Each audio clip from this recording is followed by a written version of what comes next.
So we're back for another episode of Anthro Health, and joining me today is Thomas Cox. We actually just got done shooting a video. I feel like I'm fully underprepared after his crew setup. I feel like I don't know. I'll find a good analogy later, but Thomas owns and operates Mealfit, which is, well, I'm going to go ahead and let you introduce yourself a little bit and tell us what Mealfit is.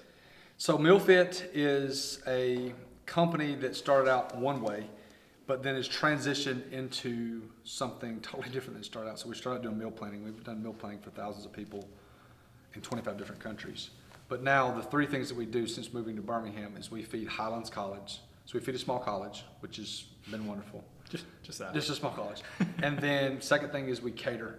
So anything from the $10 or $12 a person lunch all the way up to feeding 1,000 people. Like in 2 weeks, we're feeding 1,300 people at a gigantic conference.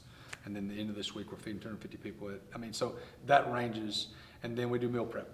So we do meal prep for people that they order their food. It's cooked. I get that question all the time. It's cooked. They order the food online, and it gets delivered like 15 different locations across the Birmingham area.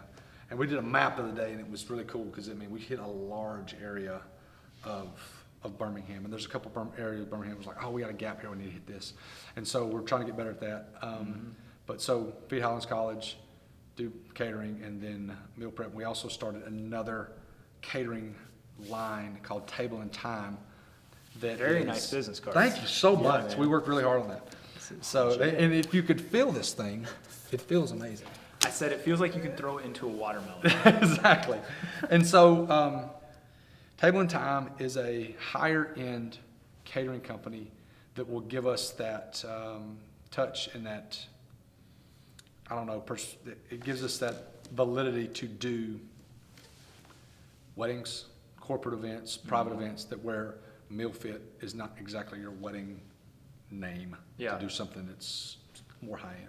We'll dive into maybe the kind of mission behind Mealfit a little bit, but give a little bit of your background. So I know you're a college athlete. Right. You've been involved in kind of health and fitness for a long time. For sure.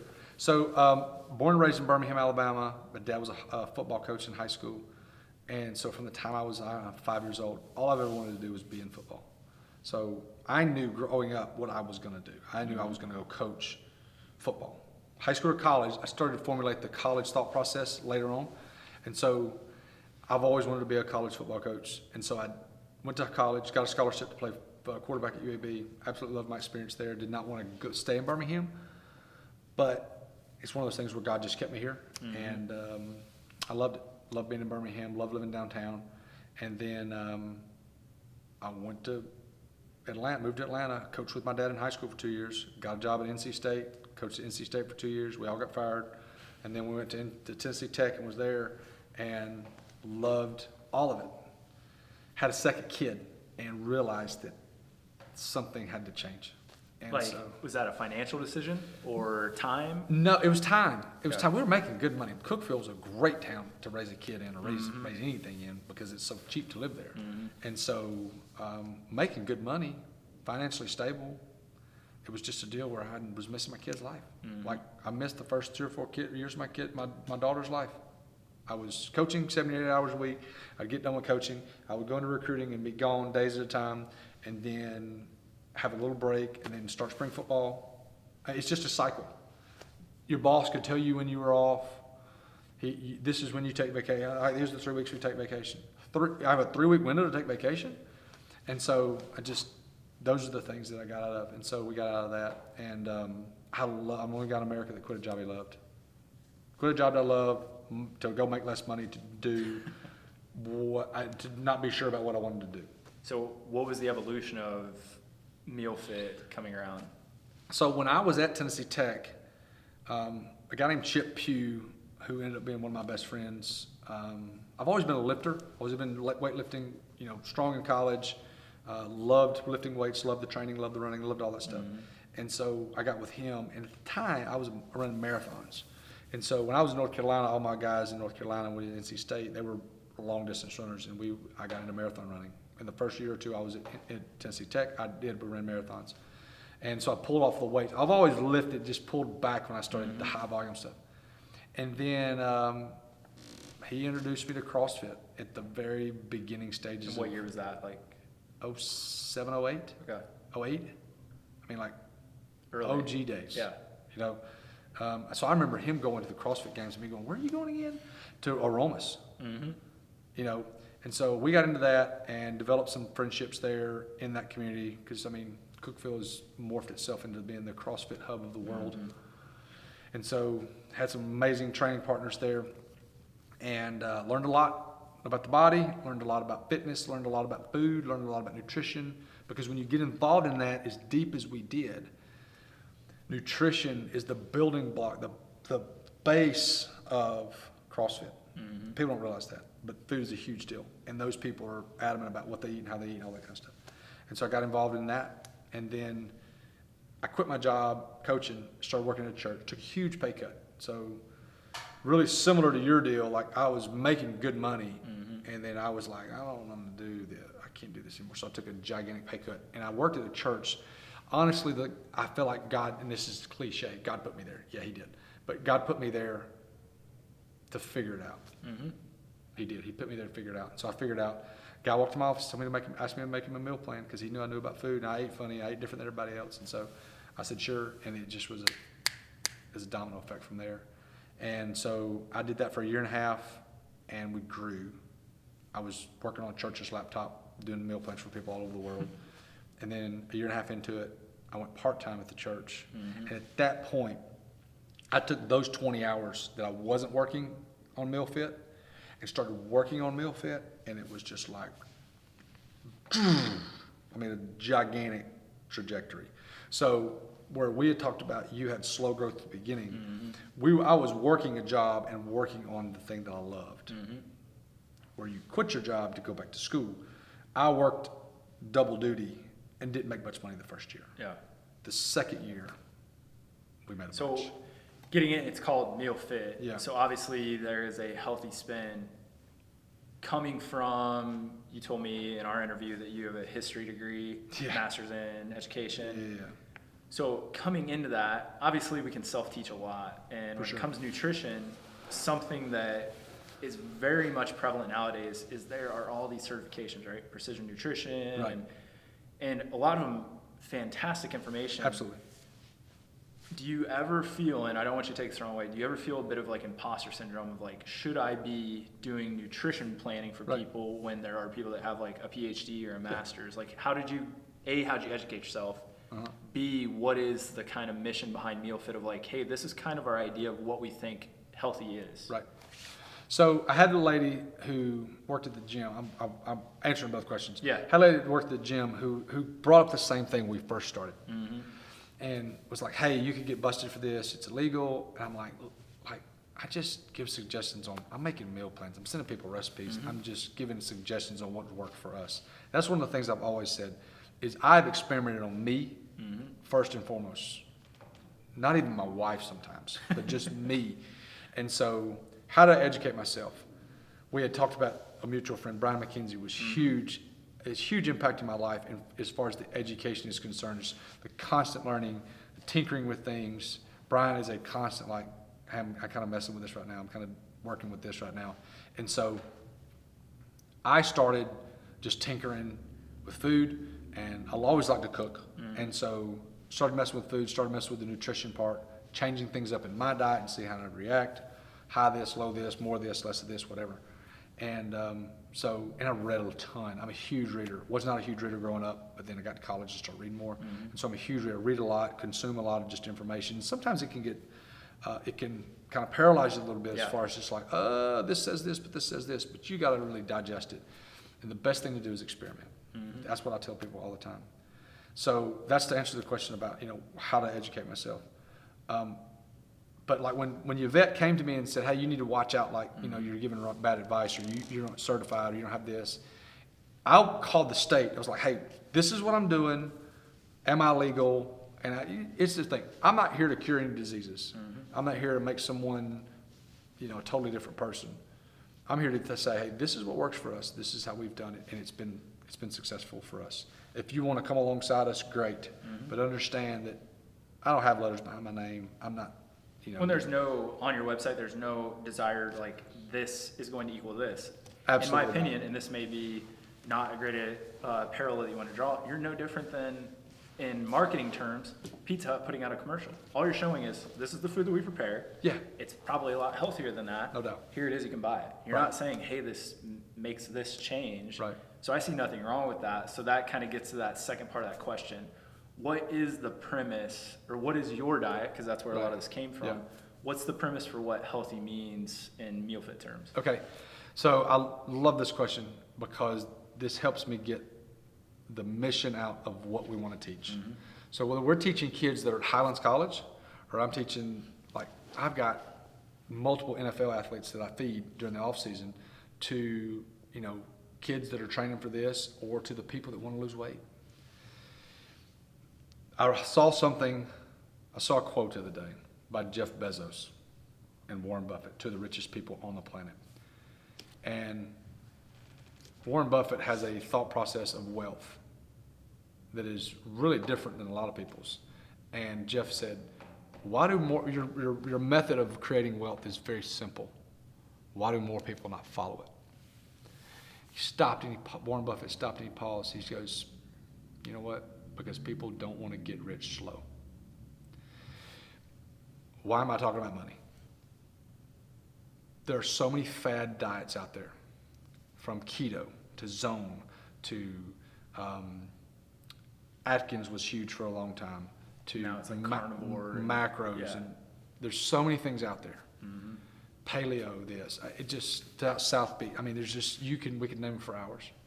Our theory is to eat real food.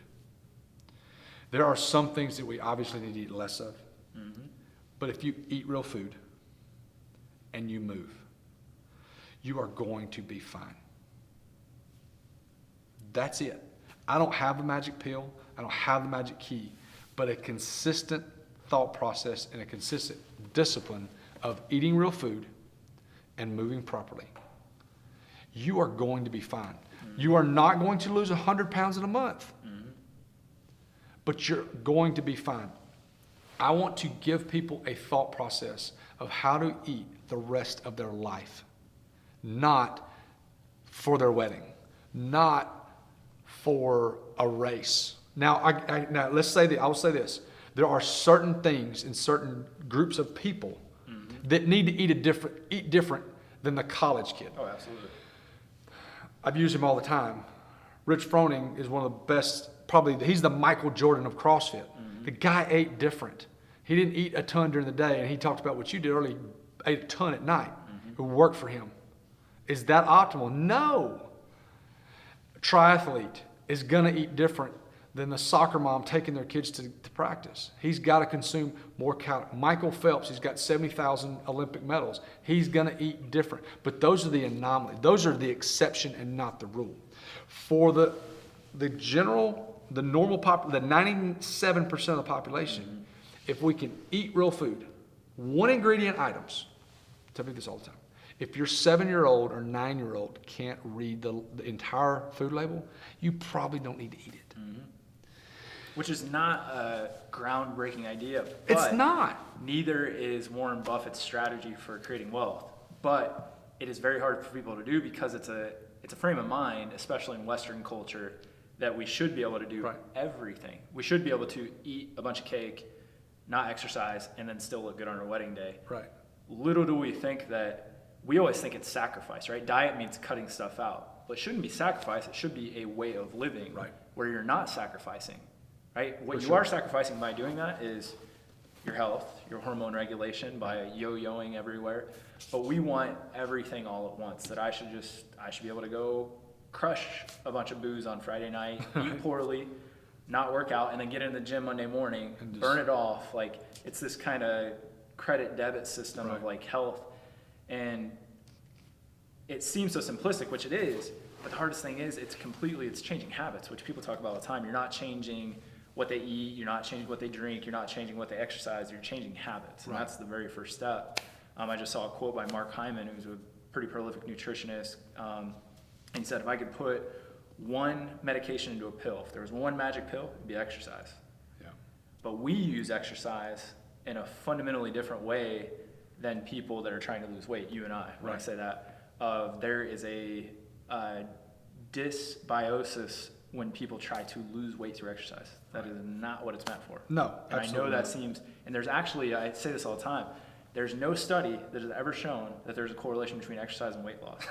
And that seems crazy, but there's not. Right. Because calories in, calories out doesn't matter. Right. The quality of the food you eat, how sure. consistent you are over time, but also like how you think about your food. Yeah. Right? Do I think this makes me fat? That there are studies that show that it's going to change how you metabolize your food.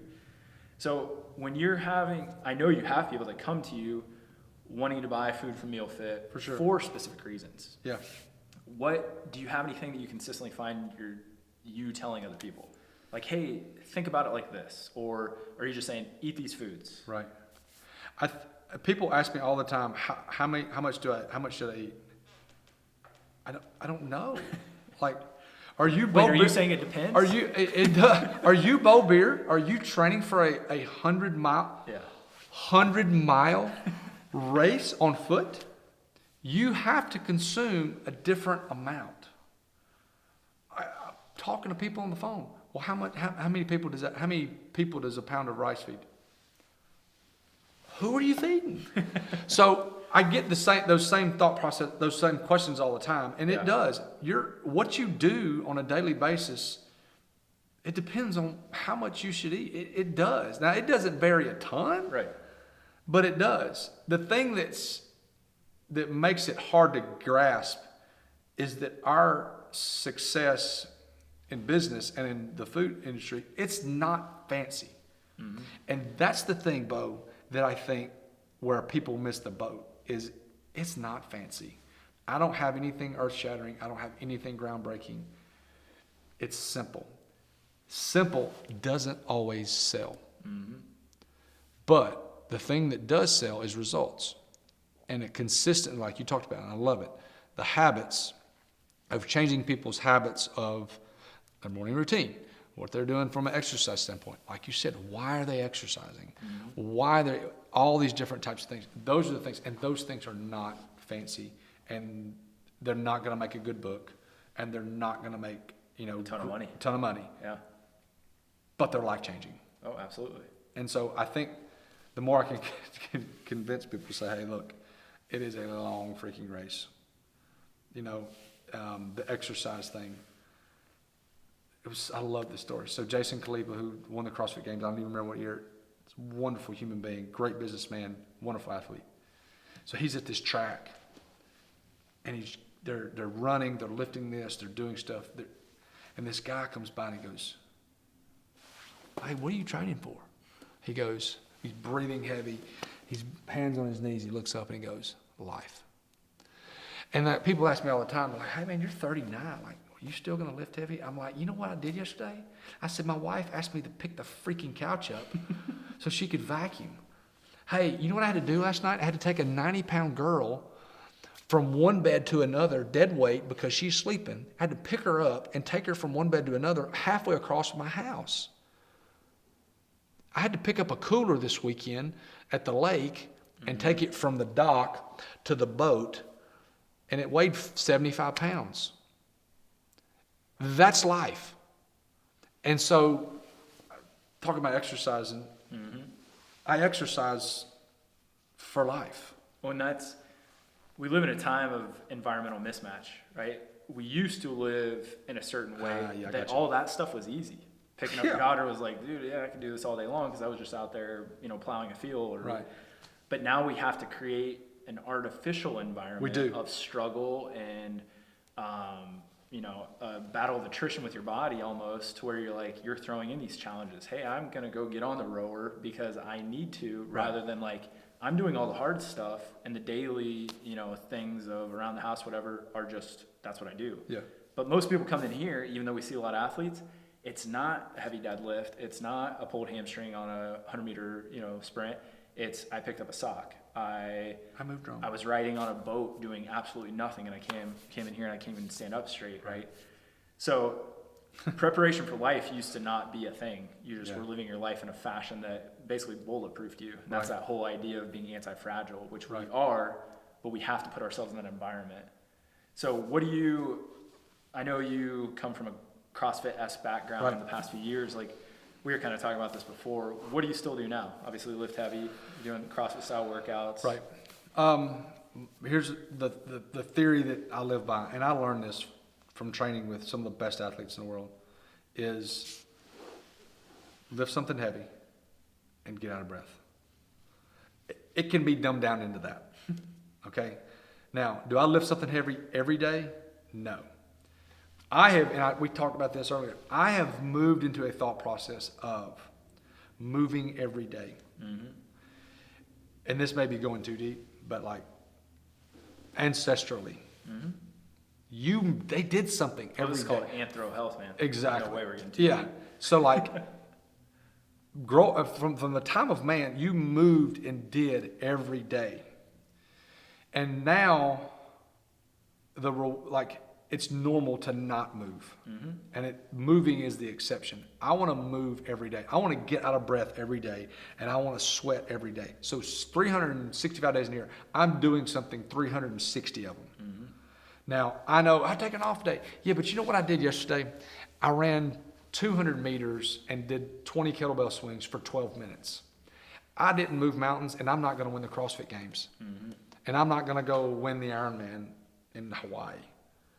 But I got out of breath, and I lifted something relatively heavy. I went back inside, and I started my day. Mm-hmm. Now, Sunday, I'm going to row 10,000 meters.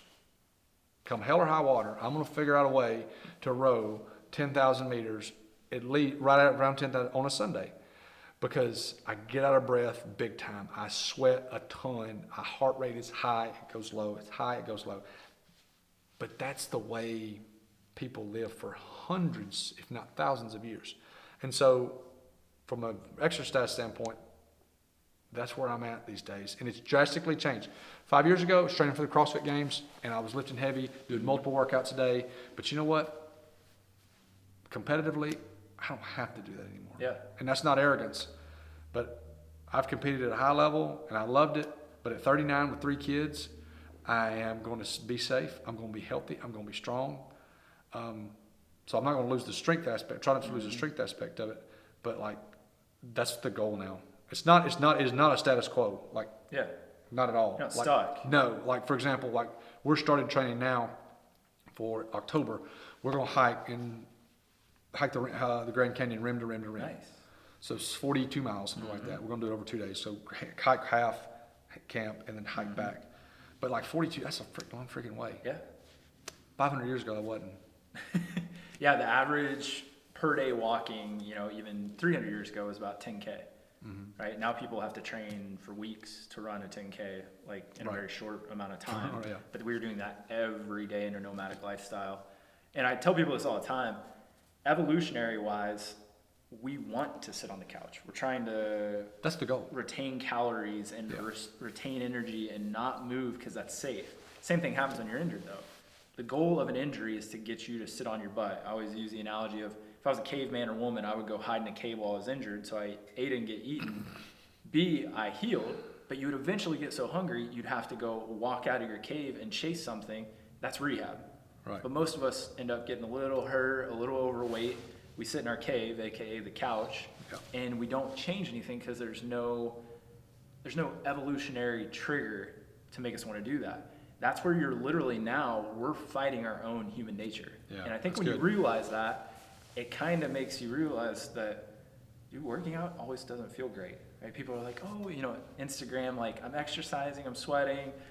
Dude, it's not always fun. If I go run after this, it's 105 degrees. That is not really fun. No. But I'm with you. I'm going to run every day. I'm going to challenge myself. I'm going to do something every day that puts me out of my comfort zone. So when I'm forced to be out of my comfort zone, I can handle it or I can compete, whatever it is, whatever my goal is. For sure.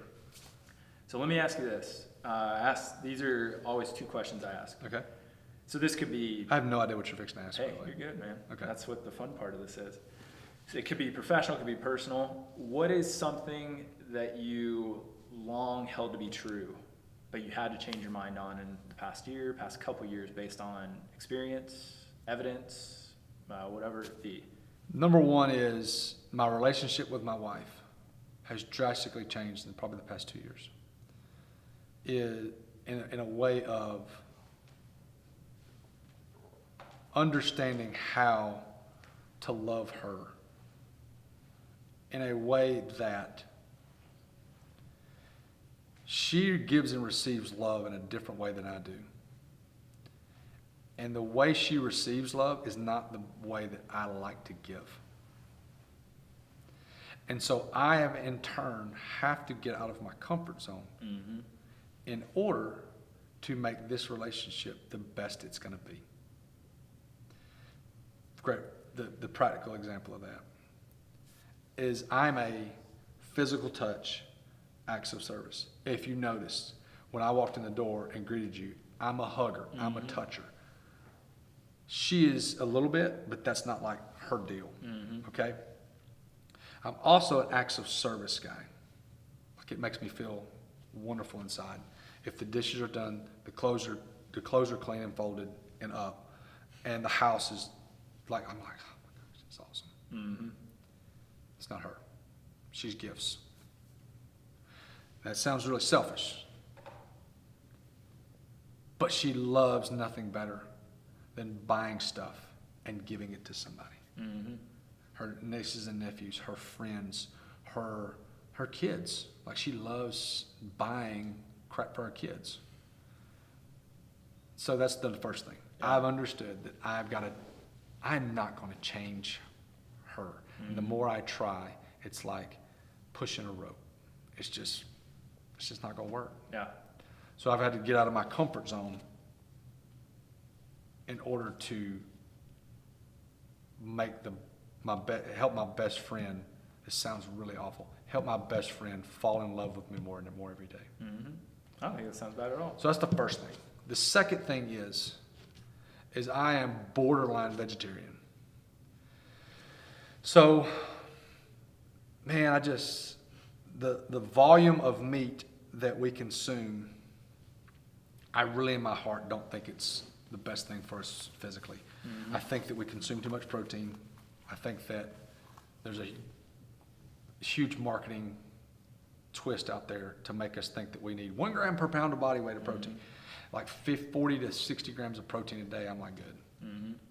Now, granted, again, I'm not training for the CrossFit Games or running marathons or anything. I'm not doing that. But also for people that are listening, you're also not a 150-pound wireframe guy. No. So I really think that we consume too much meat. And so like yesterday. Now you're saying from a pure health standpoint. From a pure health standpoint. Physique and. Yeah, from a pure health standpoint. Like, I'm 39, and like, there's no question about I want to look good naked, and I want to, because I think that's also something that we do for our spouse is continue to keep a good frame and good physique. But it's not about that as much as it is about the health aspect of who we are. I'm gonna be honest with you, Beau. I don't think physically we can consume as much as we have in the past. I don't think we're made that way. Well, and there's studies that look at as we age, where our ability to break down protein changes vastly. Like, I even think as a human standpoint, like, we are not made to consume as much meat as we have been consuming. Meat is, here's the thing, in like 80% of the world, meat is a major luxury. And I don't think our teeth are totally made to consume it and break it down like, carnivores are. And I'm getting really nerdy, sciencey, like, but this is kind of, the thread I think you were going for. But like, that's one of the things that I've shifted to. Now, am I vegan? No. Am I totally like, hey, animals are? No. It's nothing to do with animal cruelty. That does not bother me at all. It is simply from a health, physical aspect of it that I have tilted more vegetarian than more traditional carnivore. Now, I'll say this. I've gotten that 35 to 39, you start taking a dip as far as just certain things are concerned physically. But I'm not as strong as I used to be. But I don't consume near as much protein. That's what I was going to ask. What have you noticed beneficially? Strength is a negative. So I'm not as strong. Beneficial. My system runs more efficiently. Gotcha. And that sounds really like scientific, analytical, but like, I feel like I think clearer.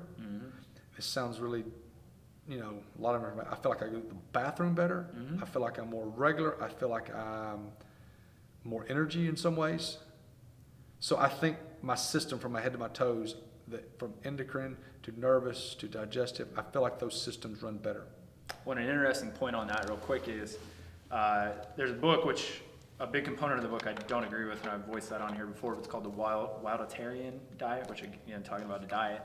But the research in the book looks at how traditionally or industrial agricultural raised meat, so chicken in particular. Right. The protein structure is far different than it was even 50 years ago. So the amyloid protein structure within those cows, chickens, whatever, that are raised in not only just like tight confinement areas, but even like tight pasture quarters, changes the protein structure, and we cannot break those proteins down.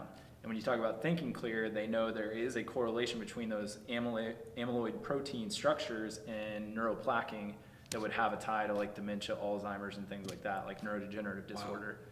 So I would agree with you that we are not designed for a lot of reasons, autoimmune, environmental, from even a baby now, to handle a protein load like that. But the protein, just like our plants, right? Gluten has changed and all that fun stuff.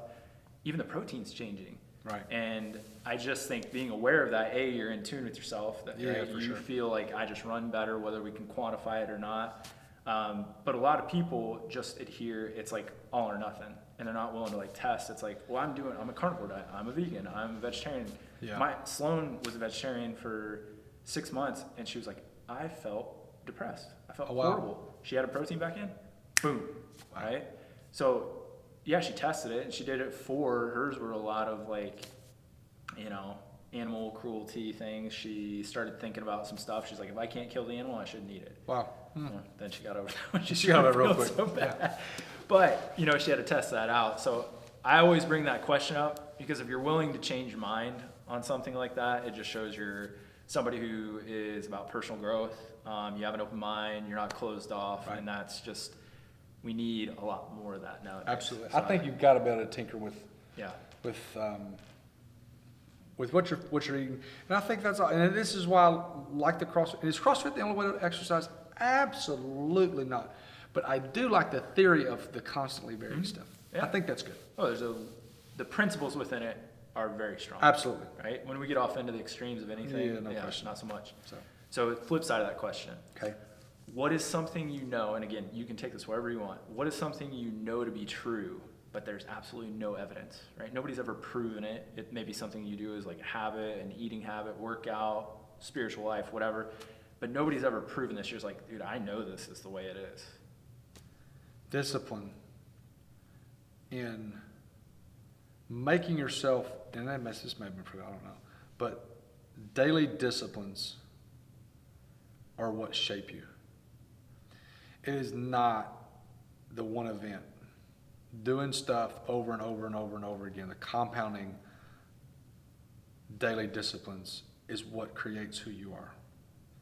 Whether it be reading, whether it be exercise, whether it be waking up early, whatever. You got to create discipline. People fall apart when they don't stick to patterns.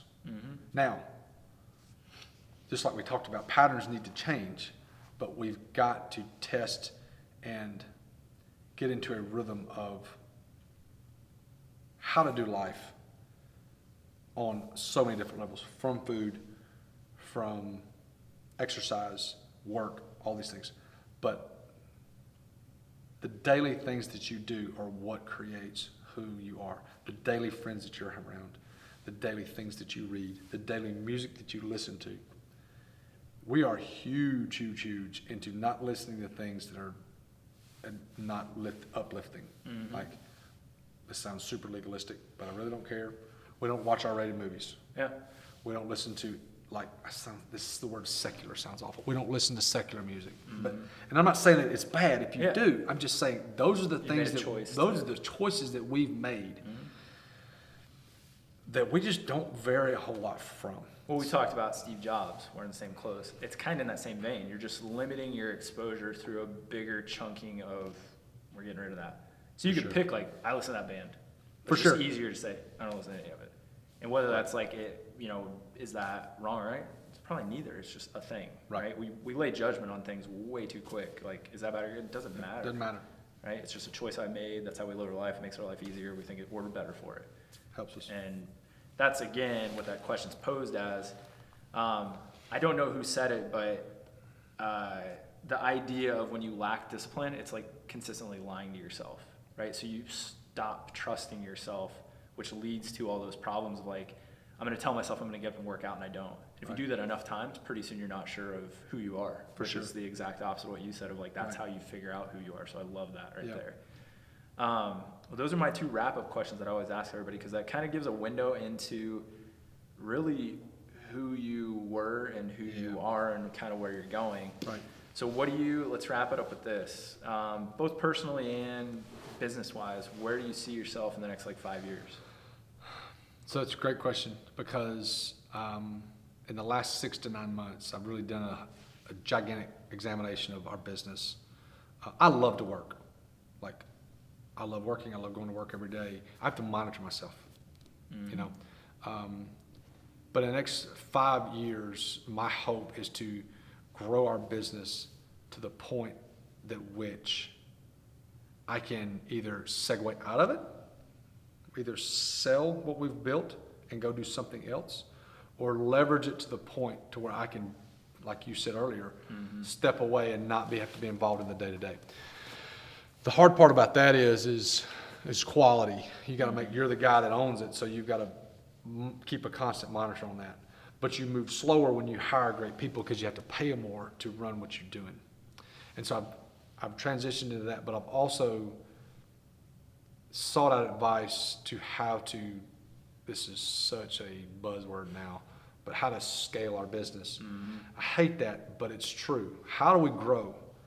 I'm a football coach who owns his own business right now, who loves food and is pretty good at food. So the business aspect of this thing, I wasn't well versed in. Like, my mentors are like freaking guys that coach ball and could do that wonderfully. And so I've having to seek out people to say, hey, how can you help me? I mean, and being humble enough, trying to be humble enough to say, I ain't got this thing figured out, even though we've been fairly successful. How do we do this? How do we take the next step? And I think that's where people get it wrong, is they don't seek out people.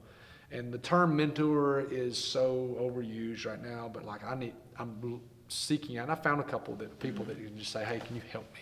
Yeah. What's the next step here? And we're meeting with a guy this week who's been a family friend forever, that has been in that world, to help us do that. So to answer your question is, I got a plan, and I got goals. The biggest thing is what am I doing daily to make those things happen? And we got a good plan. We do. But I'm every day I'm stepping into uncharted territory, and that's where I get back to trusting God, but also trusting that the things that He's laid out for me, that I may not see it totally clear, but I got to go because this is where He's leading. When that daily discipline applied to that plan is how you get it done. That is it. And I can't express this enough. I do not love getting up every morning and reading my Bible, but I do it anyway. I do not just fall in love with the idea of getting up and working out every day, but I do it anyway. There are some things that you get up, some mornings I do. I get up, I'm excited to do certain things, but some I don't, but I do them anyway. And the more times we can do them anyway, do whatever that is anyway, I feel in my heart wholeheartedly, the more successful we will be. Because you can say, well, follow your passion.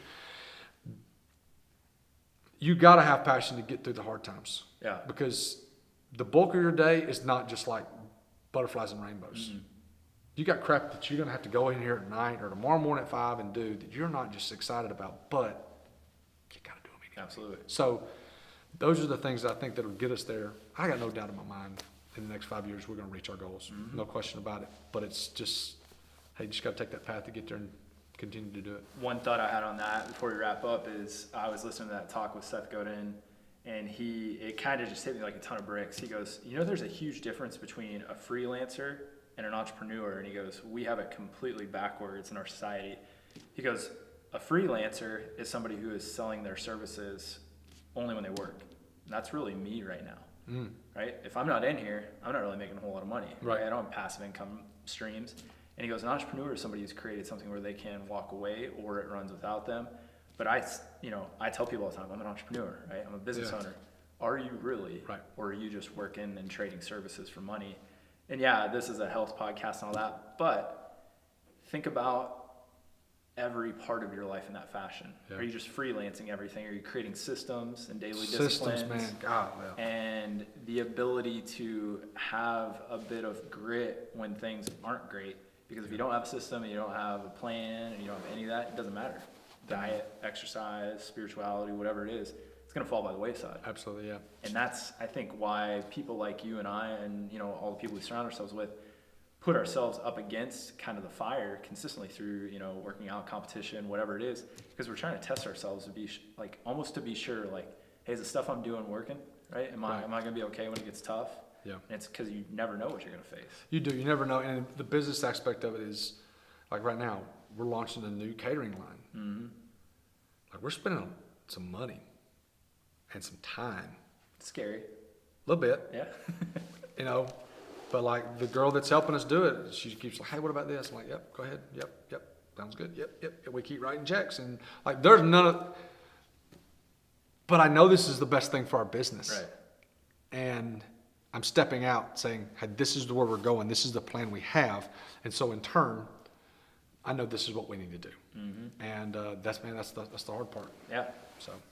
So any last little piece of advice? Is there something, is there a Thomas Cox saying?